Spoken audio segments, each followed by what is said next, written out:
আমাদের ধর্মটা কোথায় এসে পৌঁছেছে একবার দেখো। আগে আমি শুনতাম যারা যারা জল্পেশ মন্দিরে যায় তাদেরকে জল প্রসাদ তার পায়ে জল দিয়ে ধুইয়ে দেয়, আর এখন দেখতেছি এই যে অবস্থাগুলো দেখো ভিডিওটা তোমরা, বাবা ভোলানাথের মাথায় জল ঢালার জন্য তাদেরকে শিকড় দিচ্ছে। এটা আমাদের জল্পেশ মন্দিরের।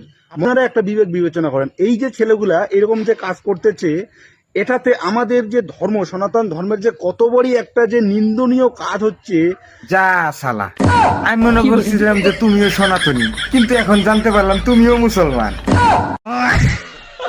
তাহলে এই কথাটা যেন টুম্পা না জানে, হ্যাঁ, না হলে তোমারও তখন তোলা করে দেখবে তুমি আদৌ সনাতনী না মুসলমান।